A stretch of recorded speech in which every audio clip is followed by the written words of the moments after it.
Eat Bulaga at It's Showtime. Gimmick lang ayon sa mambabatas.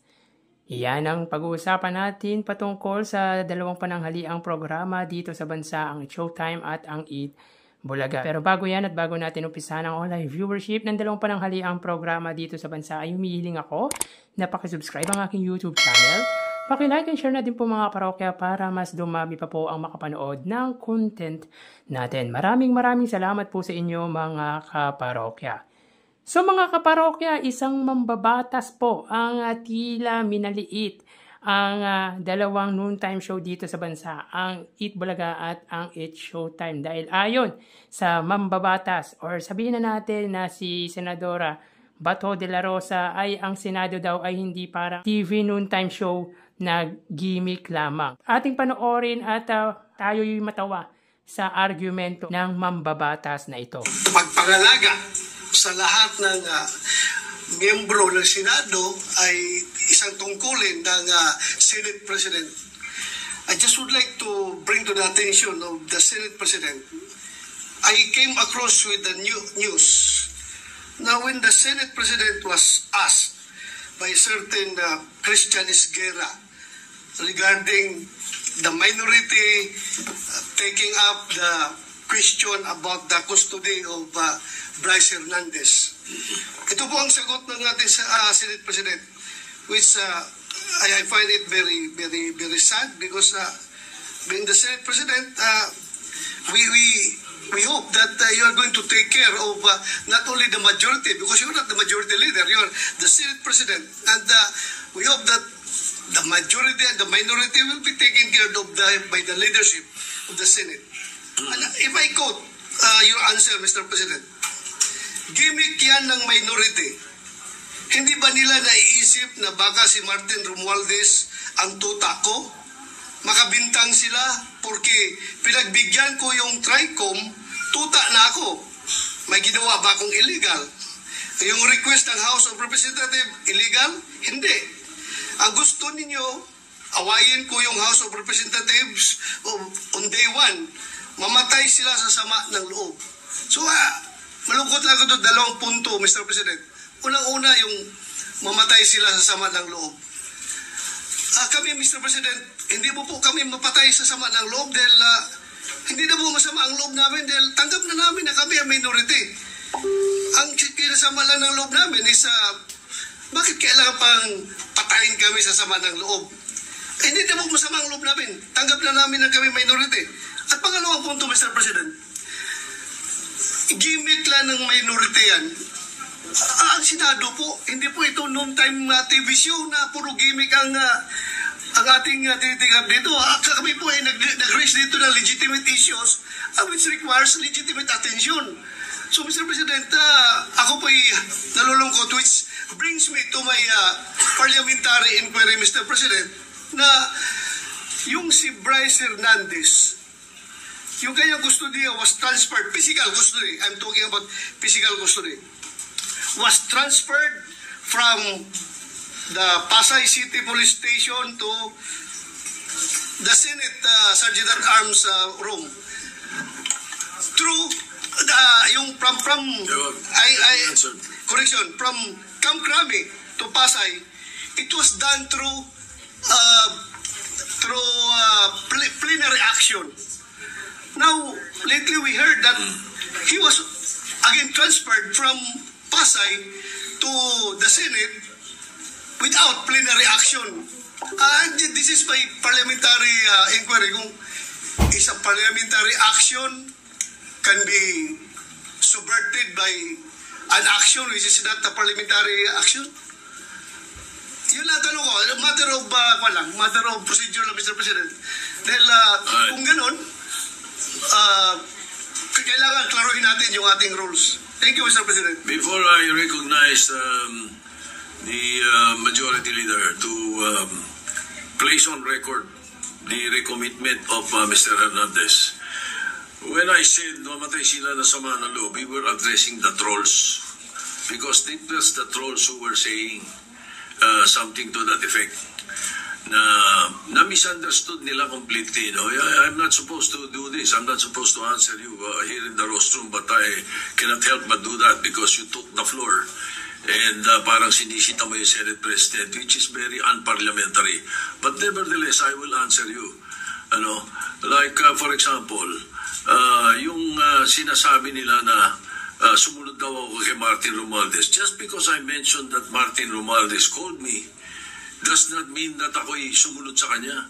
The request was coming from the House of Representatives, and the request was to retain Hernandez in the Congress. At doon ako hindi pumayag. Is that being tuta? So you cannot help but also think na sasama ang loob ko pag binibintangan ako ng salita.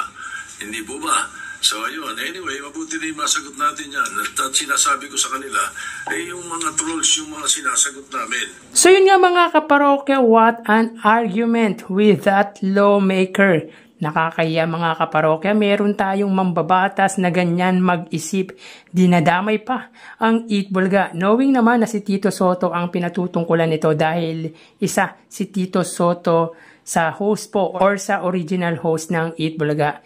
Hirap dito mga kaparokya, hindi naman sila yung minority ang pinatutungkulan ni Tito Sotto, kundi yung mga supporters ng mga Duterte or yung sinasabi nitong trolls. Masyadong personal si Bato de la Rosa kay Tito Sotto. Hindi niya naman pala naiintindihan yung argument niya. Hindi ako magtataka mga kaparokya na magpaparinig niyan si Joey De Leon or even si Vice Ganda kasi noontime show ang sinabi ni Bato de la Rosa. Syempre kasama na po dyan yung It's Showtime. At saka alam nyo naman, knowing naman kay Vice Ganda ay talagang malakas po or talagang kung magparinig ito sa gobyerno, lalo na sa mga Duterte, ay talagang sagad sa boto. Kaya nga galit na galit dyan si Senador Rodante Marcoleta. So anyways, grabe ang demolition job kay Senate President Tito Sotto. Talagang hinahanapan nila ng butas para mapalitan ito. Delikado kasi yung mga sangkot sa flood control na kaalyado nila. Even si dating Pangulong Rodrigo Duterte ay possible na madamay. Anyways, ano ba ang batas na nagawa ni Bato de la Rosa? Sino-sino na ba yung natulungan nito para hamakin ang noontime show sa bansa? Itbulaga man yan or It's Showtime. Baka mas marami parang natulungan ang mga ito sa mga mambabatas sa Senado ngayon. At sana huwag na muna magpa-interview si Tito Sotto dahil hinahanapan po siya ng butas. Yun lang naman yung tingin kong dapat gawin ni Tito Sotto ngayon dahil masyadong dikit nga po or masyadong manipis po ang numbers ng majority at minority. Anyways mga parokya, hintayin po natin ang komento dito ni Sir Joey De Leon at ni Vice Ganda. Malamang mga parokya magpaparinig ang mga ito. So tara ating alamin ang online viewership ng dalawang bigating noontime shows. Para sa Itbulaga, under TVJ Facebook page na may 3.6 million followers at sa It's Showtime naman po na may 19 million followers. So as of 1:33 PM, ang It's Showtime po ay may kasalukuyang segment na laro pick at ang maglalaro po sa jackpot round ay si Jugs. Para naman po sa Itbulaga, sila po ay may segment na Gimme 5. So dito, ang It's Showtime po ay may 3,900 live viewers at ang Itbulaga naman po ay may 3,600 live viewers. So again, sa oras na 1:34 PM ang It's Showtime ay may 3,900 live viewers at ang Itbulaga ay may 3,600 live viewers. So pagdating sa Facebook Live mga kaparokya ay angat po dito ang It's Showtime ng 400 viewers. So mapunta naman po tayo sa TV Network YouTube channel ang dalawang noontime shows. Unahin natin ang It's Showtime, under po yan sa GMA Network YouTube channel na may 40 million subscribers. At para naman po sa Itbulaga, under TV5 YouTube channel na may 2.6 million subscribers. So sa oras na 1:34 PM ang It's Showtime po, sila ay may 32,000 viewers under GMA Network. Ang Eat Bulaga naman po under TV5 YouTube channel, sila po ay may 15,000 viewers. So again mga kaparokya, as of 1:35 PM, ang It's Showtime po under GMA Network, sila po ay may 33,000 live viewers, at ang Eat Bulaga naman po under TV5 ay may 15,000 live viewers. So pagdating sa TV Network YouTube channel ay angat po ng 18,000 views ang GMA against sa TV5.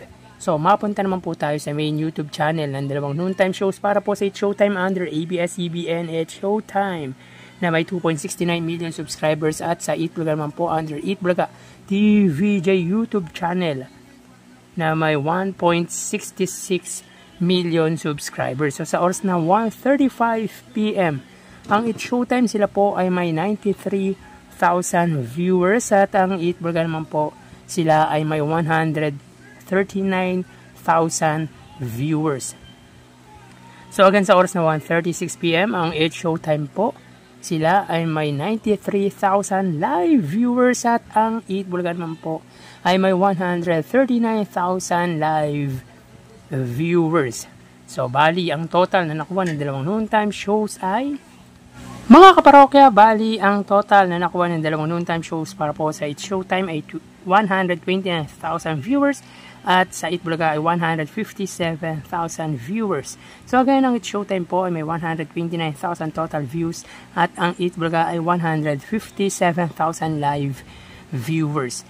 So dito mga kaparokya ay wagi po ang Eat Bulaga sa online viewership, sapagkat nagkalamang po sila ng 32,000 views against sa It's Showtime. So again, ang It's Showtime ay may 129,000 total viewers, at ang Eat Bulaga ay 157,000 total live viewers. Yan po ang lumalabas sa kanilang online viewership as of 1:37 PM. So magpapaalam na po ako sa inyo mga parokya, magsiingat po tayo palagi. Thank you and God bless.